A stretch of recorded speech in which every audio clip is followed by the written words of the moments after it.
Hello scholars, welcome to Dakshinai classroom. We are talking about electromagnetic induction. This is your lecture number 3 for electromagnetic induction. In lecture number 1 and 2, we have already talked about what is electromagnetic induction. Then we talked about what is Lenz law. Lenz law tells you the direction of induced current. Then we also talked about Faraday's law. Faraday's law tells you the magnitude of the induced EMF or induced current. Now we have not seen that how that induced EMF is there. We have talked about that in order to induce EMF, the flux should be changing. If the flux through the loop is not changing, then the EMF will not be induced. But what is the meaning of changing flux?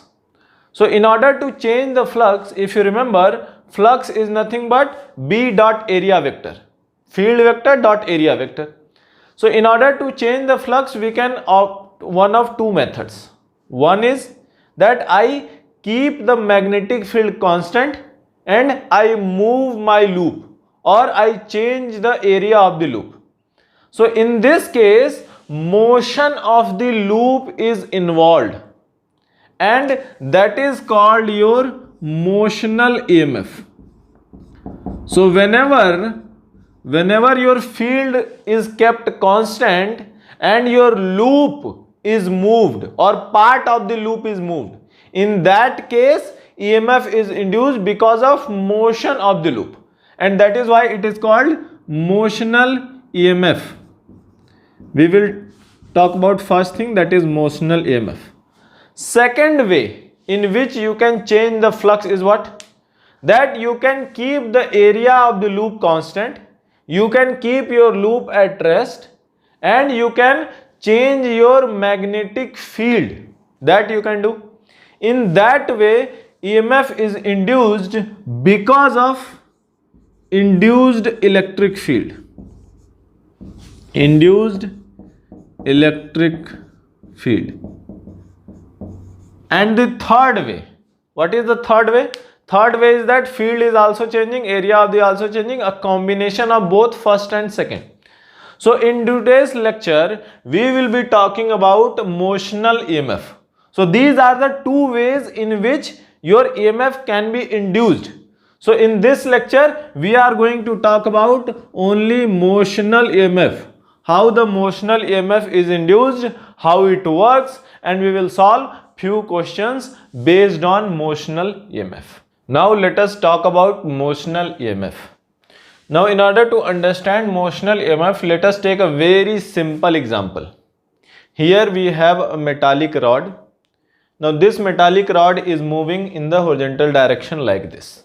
So that is the velocity of the rod, that is u. In this entire region, there is a uniform field.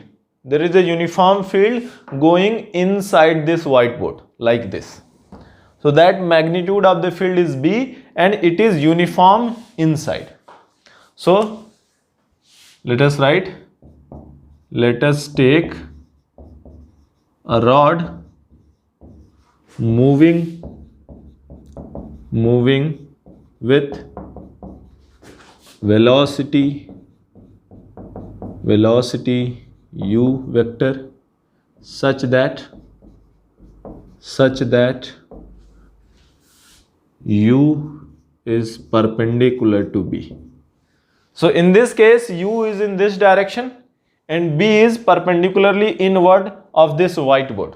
So velocity is perpendicular to your whiteboard now, or your magnetic field. So this is your velocity, this is magnetic field, both are perpendicular to each other. Now if you remember, in any metallic rod, there will be a number of free electrons. There will be a lot of free electrons inside these rod. Now what will happen? If the rod is moving in this direction, now there is a random motion of electrons, but if the rod is at rest, average velocity of the electrons can be taken as 0. But if the rod is moving in this direction with u, I can assume that all the electrons are also moving at an average speed of u in this direction. I can assume that. So all the electrons, all the free electrons in the rod are moving at an average speed u in the right side direction. And as we have studied in magnetism chapter, if a charge moves with speed in magnetic field, then there is a force on the charge. So let us write that all the free electrons, why we are considering only free electrons? Because only free electrons can move inside the rod. The electrons which are bound to the atoms, they cannot move from here and there. So all the free electrons in a rod also move with average velocity u. So average velocity of the electrons can be taken as same as the average velocity of your rod. So all these electrons will experience force due to magnetic field. So let us write all the free electrons will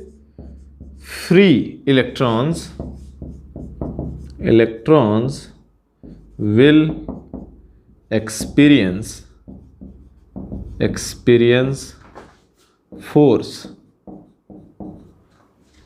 due to magnetic field. Why they are experiencing force?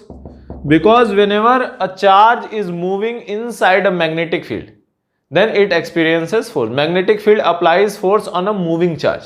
So will experience force due to magnetic field. How much will be this force? This force may be written as, let us write that as F due to field. That can be written as Q times velocity, that is U, cross product with B, like this. You can write like this. This is the force due to magnetic field. Now, this force will be in which direction? See here. This is the rod. This is speed. Inside is the field. So V cross B will be upward. So U cross B is from B to A direction. But remember, we are talking about electrons. So if we are talking about electrons, the charge on the electrons is negative. So here can I write it like this? Minus of 1.6 into 10 to the power minus 19 coulomb U cross B. So if U cross B is upward from B to A, then we are talking about electrons. So force on the electron will be towards downward, from towards A to B. So in this case you can say electrons will experience force towards end B of the rod. So rod will experience force towards end B. In order to avoid the confusion, let us write as P and Q, because B is the field already written. So let us write that Q. So all the free electrons are experiencing force in the downward direction towards end Q. Pause the video, note it down, then we will discuss further. So we have discussed that free electrons will experience force towards Q direction, and due to this force all the free electrons will start to move towards Q. So let us write free electrons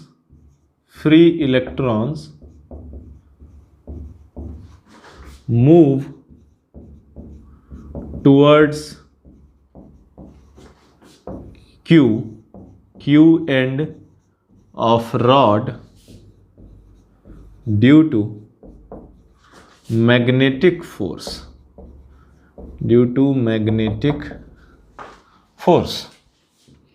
Now, if the free electrons move towards Q, then what will happen?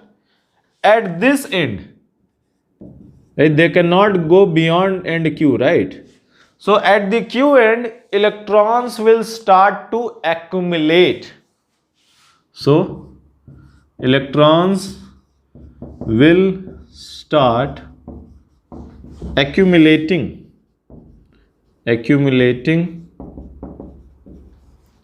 at end Q. In this case, electrons will start accumulating at end Q. Now, what is the effect of electrons start accumulating at end Q? The end Q will become negatively charged. And if the end Q becomes negatively charged and the rod is overall neutral, there is no charge flowing inside the rod or there is no charge flowing out of the rod.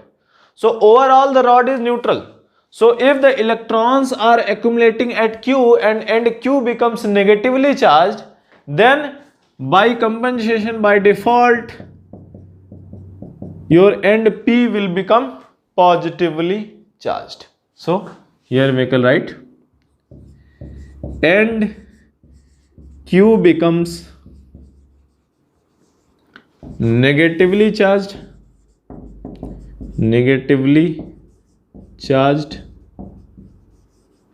and end P becomes positively charged.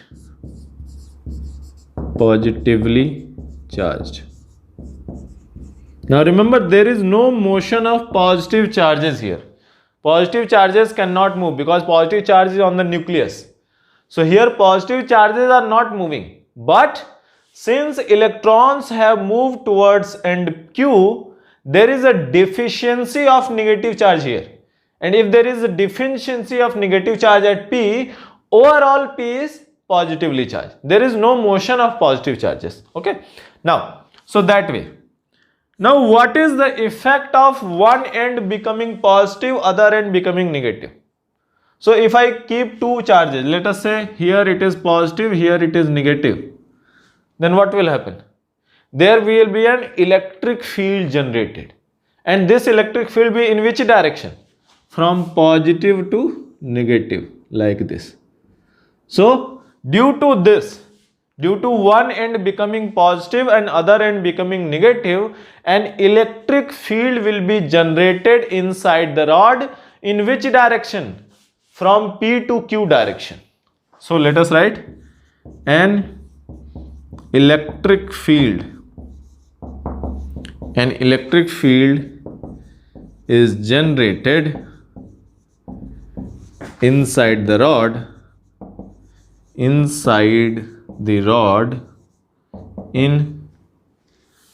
PQ direction.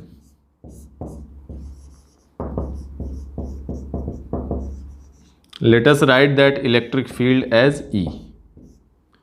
Now, if there is an electric field, now electric field always applies force on charge, whether it is moving or not moving. So what this electric field will try to do? Let us say that electric field is in this direction, from positive to negative. So this electric field will try to apply force on these electrons in which direction? Electric field applies force on electrons in the opposite direction of field.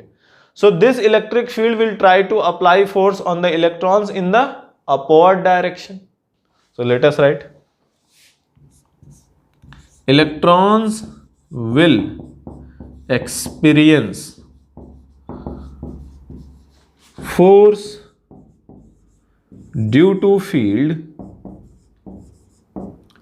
electric field.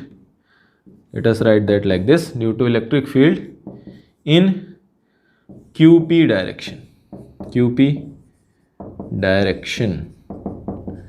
And what would be that force? That force can be written as force due to electric field, may be written as charge on the electrons times electric field vector. This can be electric field force on the electrons. Pause the video, note down, then we will discuss further. Now see here that there are two kinds of forces working on these electrons. One is the magnetic force which is due to motion of the rod, and since electrons are also moving with the rod, that magnetic force is in the downward direction from P to Q direction. And there is a force due to electric field. How there is an electric field? Because electrons are accumulating here, and because of that there is electric field. More and more electrons accumulate, more and more will be the magnitude of electric field, and that electric field is applying force in the upward direction. So here what is happening? Your magnetic force is downward, electric force is upward, and as the electrons goes on accumulating at Q end, magnitude of electric force starts going high and high and high, and there will come a situation that when your electric field will cancel out your magnetic field force. So force due to electric field will cancel out force due to magnetic field. So electrons at point Q, end Q, they will keep on accumulating because they have to move downward, right? And since they are moving downward, meaning downward force is greater than upward force, so they will keep on accumulating at Q until both forces become equal to each other. So let us write, electrons will keep accumulating at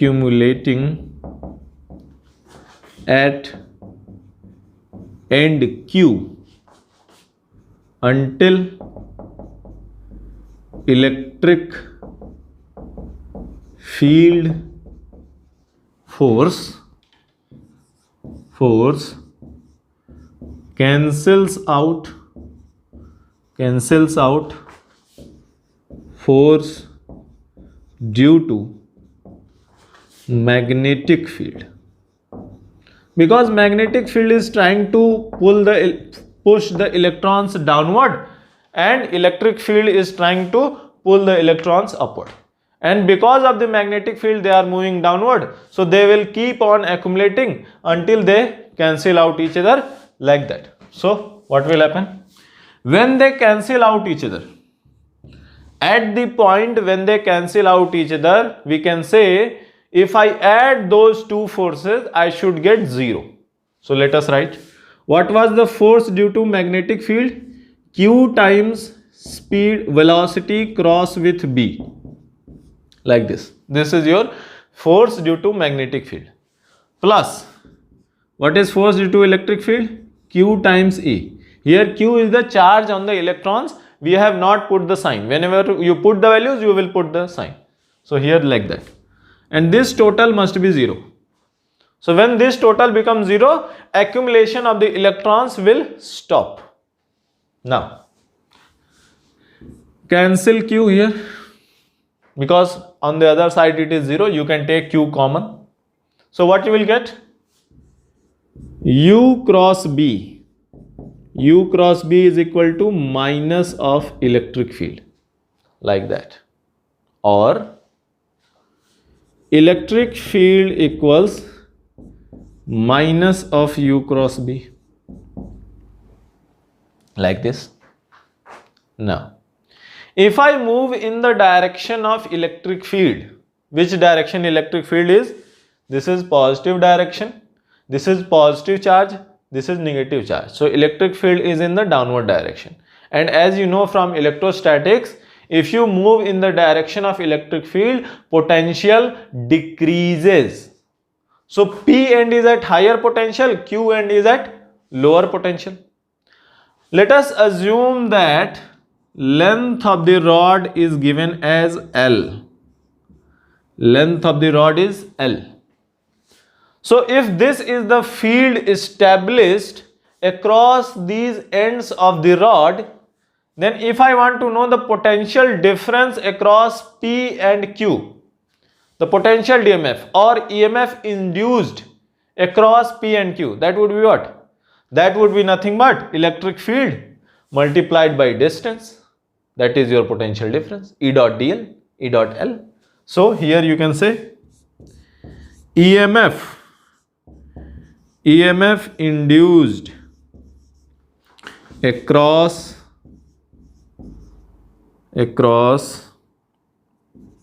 the ends of rod will be, how much will be EMF induced? This is the electric field. If this is the electric field established here, if I multiply the length, that would be my EMF. Now remember, this EMF is in when condition? When the forces are balancing each other. Now there are no more electrons moving towards any end. It is a stable condition. Initially, this EMF will be slowly increasing, and ultimately it will cancel out force due to your magnetic field. So ultimately it is final stable condition value. It is stable condition. Initially it will be changing. Now, so you can say that EMF will be equal to EMF across the ends of the rod. Now see here, U is this direction, B is inside. So what is the angle between them? 90. So U cross B can be written as UB sine 90, and sine 90 is 1. So if I want to write just the magnitude, then what you can say? You can say EMF will be equal to magnitude of electric field times length. And that would be how much? That would be UBL. So EMF induced across the ends of the rod may be written as UBL. Now, which direction would be positive? Which direction would be negative? So from here you can say that potential increases in the opposite direction of field. Correct? So potential delta V, potential may be written as minus of E dot delta L, like this. So if electric field is in downward direction, potential will be upward direction positive. So you can say that whichever direction electric field is established, potential will be positive in the opposite direction. So electric field is established in the downward direction, potential will be P at positive and Q at negative end.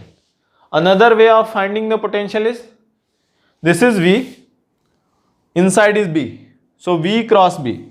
You just do V cross B, and whichever direction you get, that would be positive, other will be negative. So here end P will be positive end, Q will be negative end, and what will be the potential difference between end P and end Q? That would be your UBL, where U is the speed of the rod perpendicular to magnetic field, B is your magnitude of the magnetic field, L is the length of the rod. Now remember, length of the rod in this case is perpendicular to U and perpendicular to B. So here you can write length is perpendicular to U, which is perpendicular to B, like this. So this formula will only be valid when this is true. So pause the video, note it down, then we will solve few questions based on this. So let us start the question solving of motional EMF based on one very easy conceptual question. Now, the question is, a conducting rod is moving with a constant velocity U. In a magnetic field B, a potential difference appears across the two ends of the rod if. So let us say that here is a rod. Here is a rod, and potential difference must appear which end? Across these two ends of the rod. Now let us examine the first option. V is parallel to L. This is the length.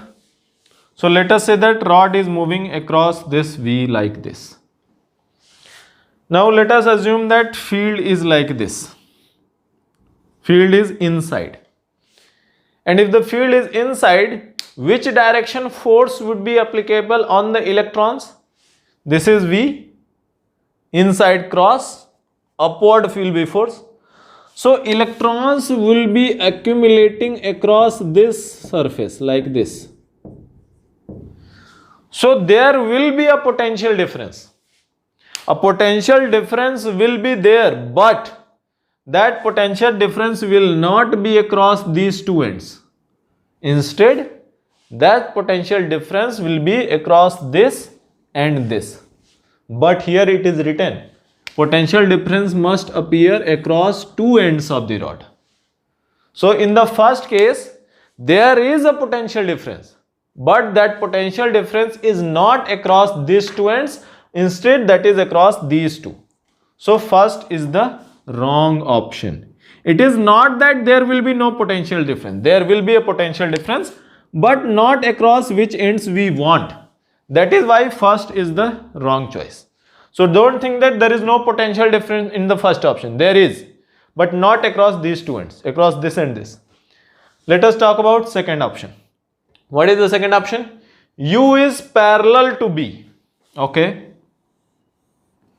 If U is parallel to B, what is magnetic force? Magnetic force is U cross B. And if there is no force on free electrons, because in the same direction cross product is 0. So in the second case, there will be no force only.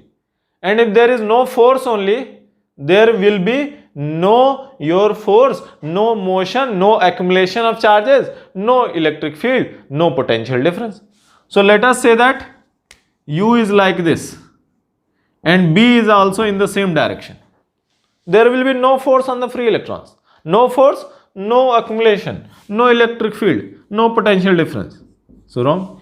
Remember, in the first case there was potential difference, but not across which ends we wanted. But in the second case, there is no potential difference across any surface. So second case is completely wrong under any circumstances. What about C? C's length is parallel to B. Okay. This is your length, so this is your B. Okay. But they have not said which direction is your speed. Let us assume that speed is downward. Or let us say that speed is upward. U like this, in order to better calculate. So if the U is like this, U cross B inside. So if the rod is, let us say rod is like this, or let us suppose that rod is like this. So U cross B this way.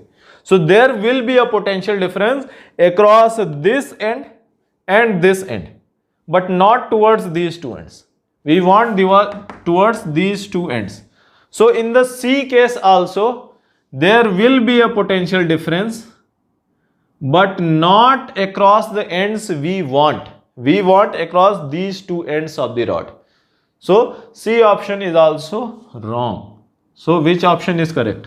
None of the above option is correct. So remember, if you want potential difference across which? Across two ends of the rod. Across two ends of the rod. Then what should be the case?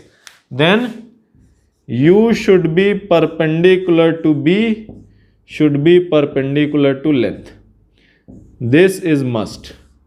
Now you might say that, sir, there is no direction of length. Length is not a vector quantity. No matter. It can be parallel, it can be anti-parallel, anything. So length you can take any direction. So this should be the condition. Then only you will get a potential difference across the two ends of the rod. If this does not satisfy, then you may get a potential difference as in the case of C and A, but you will not get it across two ends. So pause the video, note it down, then we will solve another question based on this. Let us solve next question based on motional EMF. Here the question is, a rod of length L is translating at a velocity V, making an angle theta with its length. So let us suppose that this is the rod. This is the rod, and it is moving in such a way that velocity is making an angle theta with the length of the rod. A uniform field exists in the direction perpendicular to the plane of motion. So let us say that field is here inside like this, because this is whiteboard is your plane of motion. Rod is moving in this direction like this. So inside is the field. Calculate the EMF induced across the ends of the rod. Very easy question. You may try to solve it yourself first. Now, how will you do it? Now remember, we have just talked about that in case there has to be EMF induced across two ends of the rod, what should be the case? Velocity should be perpendicular to field, should be perpendicular to length. Here length and field are perpendicular, but velocity is not perpendicular. So this velocity will have two components. One component will be v cos theta along parallel to the length. Other component will be v sin theta perpendicular to the length. So when we are talking about EMF induced across two ends, we will only use the component of velocity perpendicular to length. So remember that. So we will only use component of velocity perpendicular to length, that way. Because due to the parallel component, your potential will not be across the lengths. Potential will be across this end and this end. That we do not want. We want potential difference across this end and this end. Only the perpendicular component can help us achieve potential difference across these two ends. For example, this is V cross. So electrons will move towards this. This is positive, this is negative, like that. Now, so which direction? What would be the magnitude here? Magnitude of EMF is written as, when you write speed times field times length, then that speed is what? That speed is perpendicular component, perpendicular to the length of the rod and to the field. So write it like this: V perpendicular times B times length. And what is V perpendicular here? V perpendicular is V sin theta. So this may be written as VBL sin theta. So that way, even if velocity is not perpendicular, but there is a perpendicular component of the velocity, then you will use perpendicular component of the velocity. Now let us say that velocity is parallel to the length. Then there will be no perpendicular component. And if there is no perpendicular component, then that would be 0. So in cases where there is a perpendicular component of the velocity, then only you can use or you can find the EMF produced across the two ends of the rod. Pause the video, note down, then we will solve another question. Now let us solve another question based on motional EMF. Now you can pause the video and try to solve it yourself first. Now what is the question? The question says that figure shows a wire of length L which can slide on a U-shaped rail of negligible resistance. So here this is the wire and here this is the length L of the wire, like this. And it can slide on this U-shaped rail of negligible resistance. Wire is pulled to the right with constant speed. Now how it is pulled, that is not our concern. Our concern is that it is moving with constant speed towards V, towards right with speed V by some external mechanism. What is that mechanism? That we are not concerned with. If resistance of the wire is R, if the resistance of this wire is R, then find current in this wire. Now, how will you solve it? First thing you should solve is, because of the motion of the wire, there would be some motional EMF induced across the ends of the wire. Field is inside. So V cross B, this will be positive and this will be negative end. How much will be that EMF?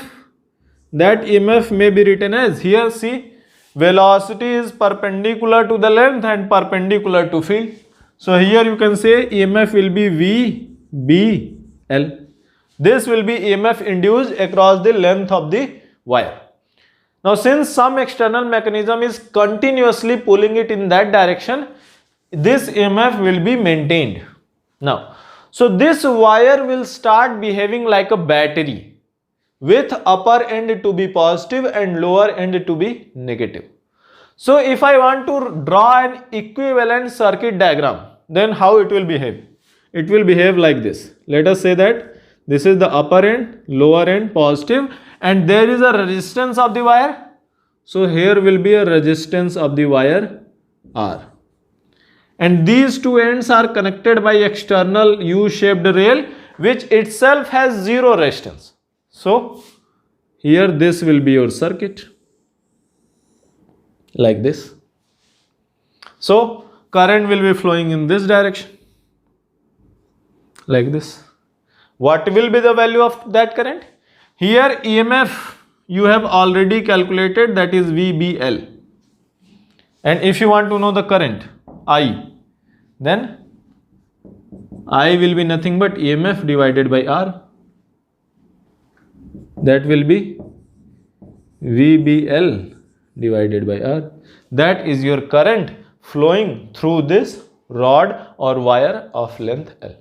Now, if you want to find the direction, then from positive to negative you can say, but you can also use Lenz law to find the direction of current.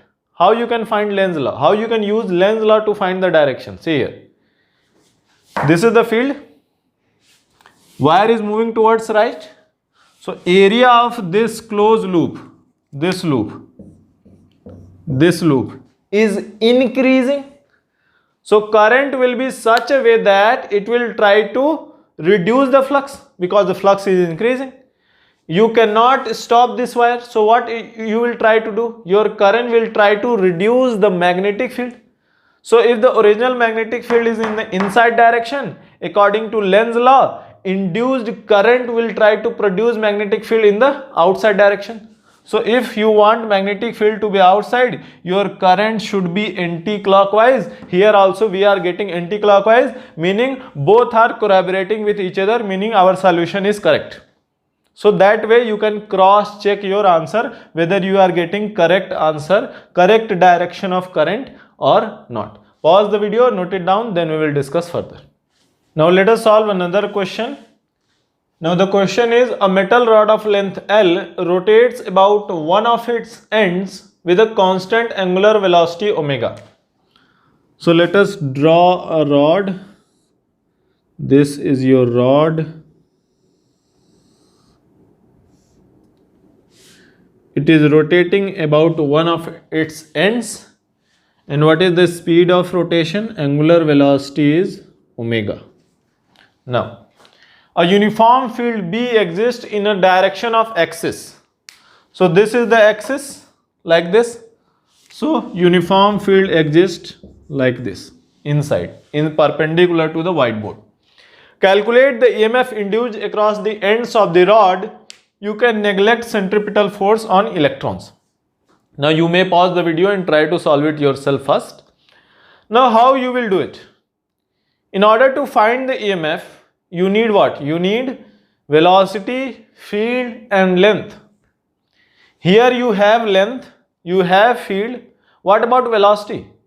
Since angular velocity is omega, the linear velocity of each of these ends of the rod. For example, here linear velocity will be different, and as you move inside, linear velocity will be different.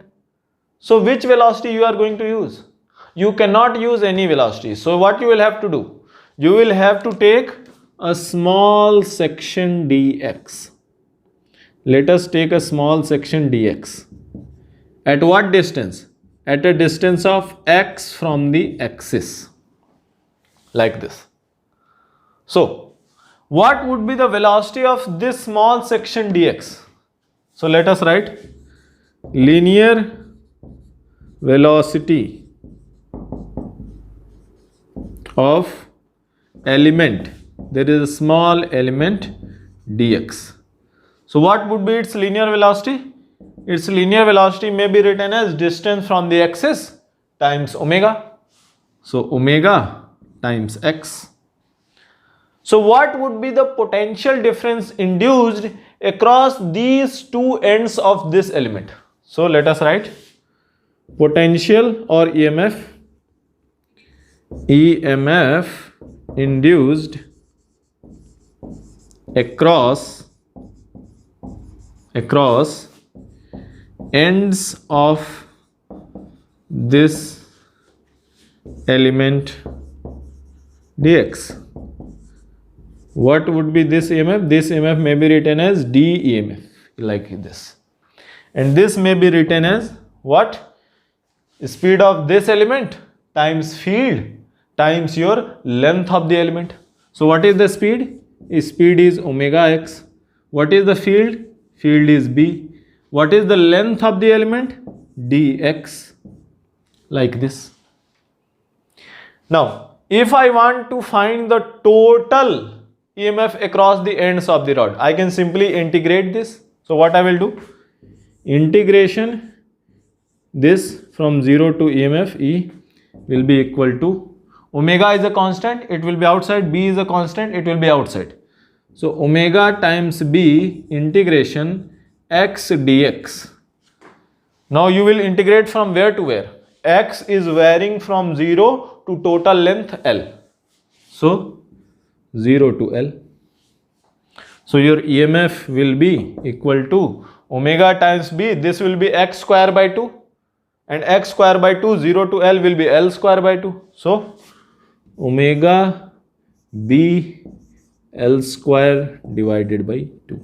This will be EMF induced across the ends of this rod if it is rotating across one of its end. Now which end will be positive, which end will be negative? This is the speed and inside the field. So V upward, cross B, this. So electrons will accumulate across outer end, and this is B. Here it is positive end. So this is your positive end, this is the negative end. What is the potential difference? This is the potential difference. Now the homework. Now here I have taken axis to be here. Now your homework is, if the axis is crossing through the middle of the rod, then find the potential difference induced. That is your homework. You have to solve that yourself. Pause the video, note it down, then we'll solve another question. Let us try to solve another question based on motional EMF. What is the question? Field in a region is given by B vector is B naught y by L k cap. A conducting rod of length L lies along y-axis between origin and point 0, L, 0. So let us first draw our axis. So let us say that is your x, this is your y-axis, and this is your z-axis, like this. So field is in which direction? Field is in z-axis direction. A conducting rod of length L lies along 0, L, 0. So x is 0, y is L, and z is 0. So like this. So here rod is, let us say, like this. This is your rod, and this point is your 0, L, 0. If the rod moves with a velocity v is equal to v naught I cap along x-axis. So velocity is like this, v naught I cap.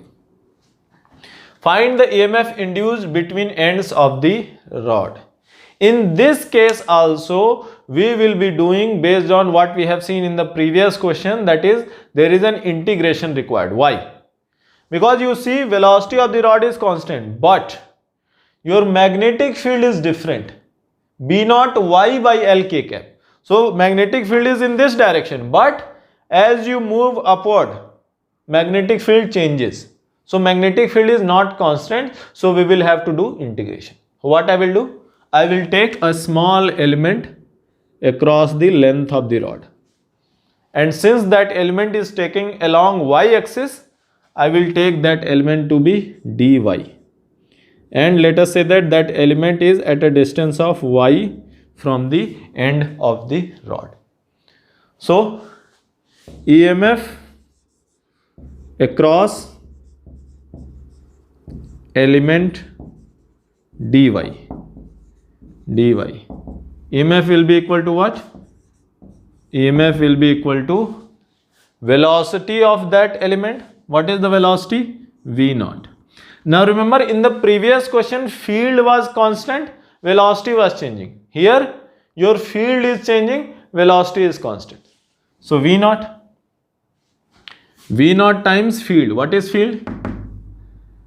B naught y by L. What is length of your element? What is length of your element? dy. So this is your EMF across ends of this element. If you want to know the total EMF, just integrate.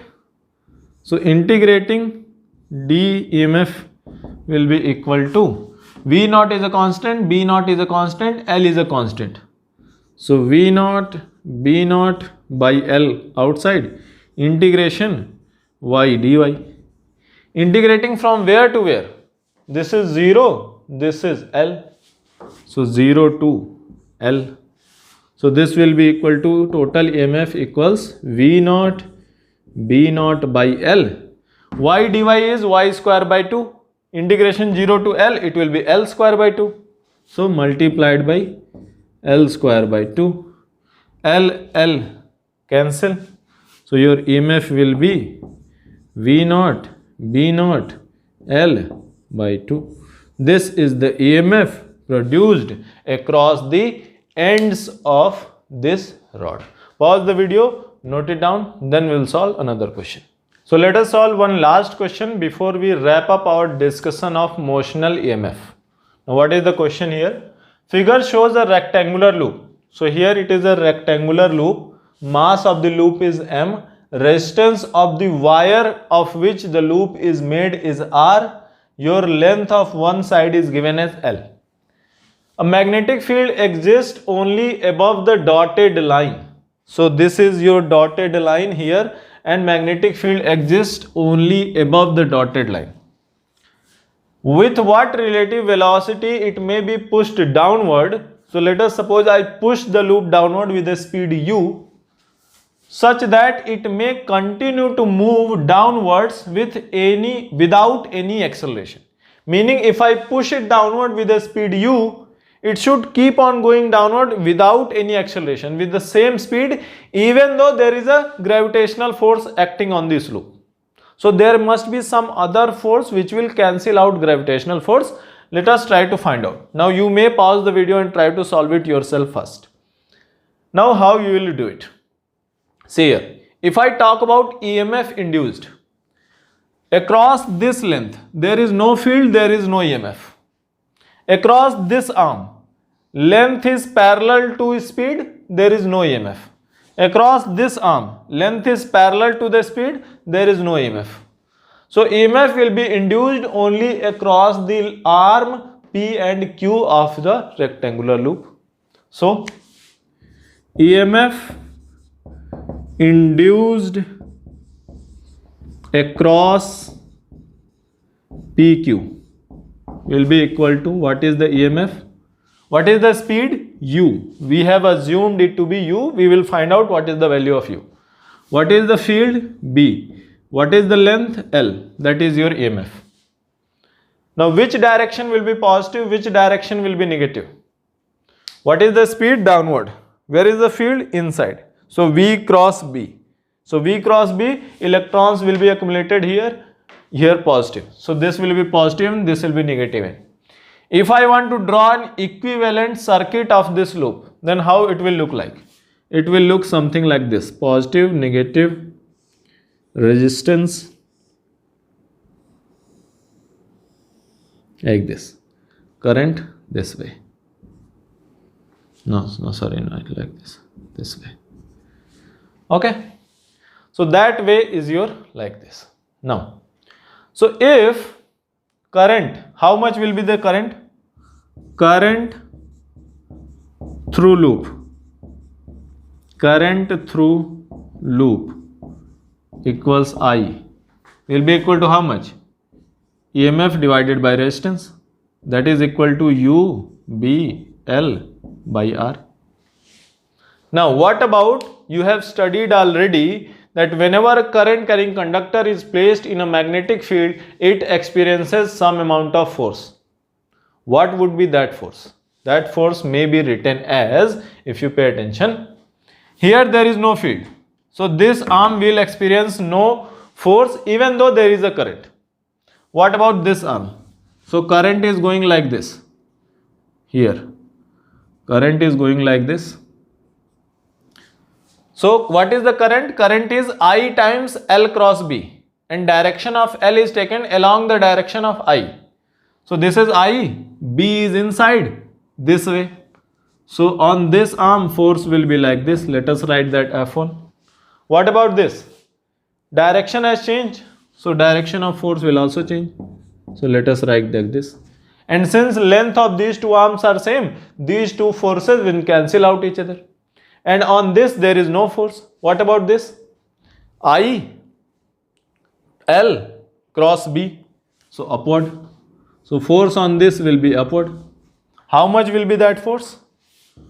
Force on PQ in upward direction. In upward direction. How much will be that force? That force will be equal to current I times B times L. L cross B. So ILB, IBL, same thing. So I is this value. So UBL by R times BL, which will be equal to how much? U times B square times L square divided by R. Now this force is upward, mg is downward. If there is to be no acceleration, these two forces should cancel out each other. So let us write that mg should be equal to U B square L square by R. What do you want to find? You want to find the value of U. So value of U will be equals to how much? mgr divided by B square L square. mgr divided by B square times L square. So if I push this rectangular loop downward with this speed, then it will continue to move downward with the same speed even though there is a gravitational force acting. Who will counteract this gravitational force?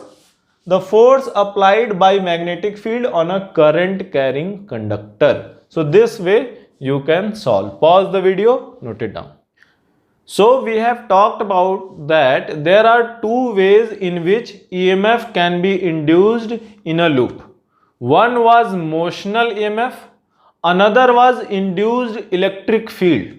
So in this lecture we have talked about motional EMF and we have solved few questions based on motional EMF.